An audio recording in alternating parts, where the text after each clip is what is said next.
Joining me now is Mark Allen from the Wiltshire Life Awards. Good morning, Mark. Good morning, Rachel, or should I call you Rach? How do you like to be Do you know addressed? what? We're all friends here. Rach is fine. Thank you, my All right, love. I'll call you Rach. I appreciate you asking. That's very kind. So let's talk about these categories then. First of all, what are there this year? Well, first of all, just to say, again, belated congratulations for George Gordon, who won the Hero of the Year award. And a fantastic effort. You know, he raises something like £20,000 for his charitable work in supplying Christmas trees. It's although it takes place over a weekend, there are about 2,500 people, as I understand it. I'm just trying to remember what he said last year, that get involved in this project. So it's a fantastic effort. But as to this year, we've got 18 different awards that are taking place. They're all taking place at a celebration kind of dinner, which is to be held at Messam Wiltshire's fantastic Tithe Barn, and that's to be held on the 29th of March, 2019.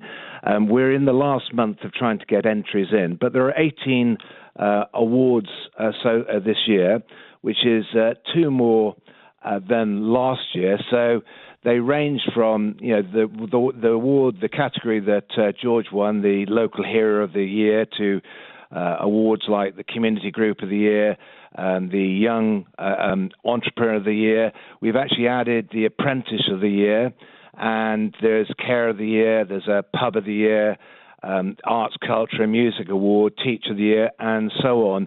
I suppose the two most prestigious awards are the Pride of Wiltshire Award, which we award, the Judges Award, to someone who's not necessarily nominated, who we regard as being absolutely extra special. And then we also give a Lifetime Achievement Award for someone who's actually been in the community over a number of years and has done heroic work. So it's a fantastic celebration of people. Wiltshire, there are a lot of, you know, stars in the county, but they are really kind of very modest people. They sort of tend to hide their light under a bushel, and this is a chance to put the focus full on to all the incredible feats that these people do throughout the year. So why do you organise these awards, Mark? I mean, why does the magazine want to host them? Well, it's a celebration of all that is good about this beautiful county that we live in. And as I say, that a lot of people do tremendous work, but it's not acknowledged, and they're very kind of secretive and private about what they do.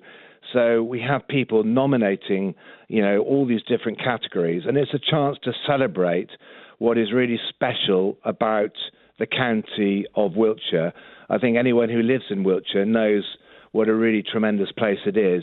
And not only do we have in the county beautiful countryside, it's a county full of architectural projects and endeavours, but it's also a county that is full of tremendous people right through the county, whether it's north or south. And there is, I think, in most parts of the county, a real community spirit. And this is something that we really celebrate at our awards. I mean, there certainly is a huge sense of pride when it comes to the county of Wiltshire. Let's talk about the individuals, because we heard earlier on from George that he was a very modest man about it. So can people feel a little embarrassed about being nominated? And what makes them eligible for an award in the first place? Well, they have to be nominated. Some of them nominate themselves, or they're nominated by a supporter, and that supporter or the person has to write a statement about why this particular person or this particular business or this particular project deserves an award. And so those goes forward to a panel of judges headed by the kind of chairman of the panel is someone called Helen Birchenough, who's does a great deal of good within the county.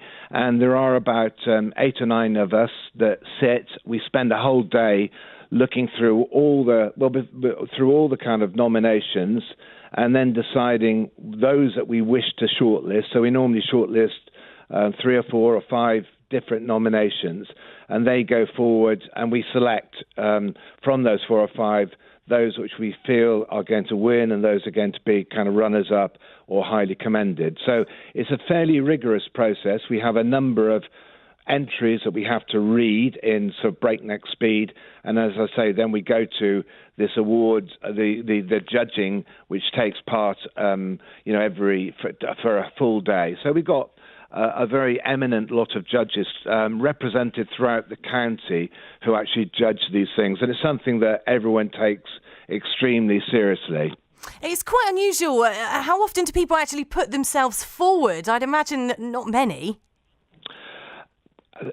Some people put themselves forward every year, and sometimes they've won one year and they still expect to win the next year.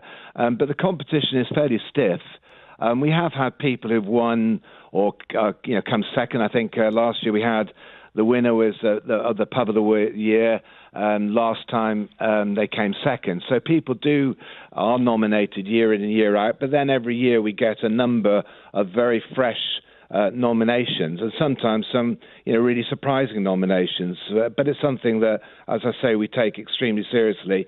But it is very, very stiff competition.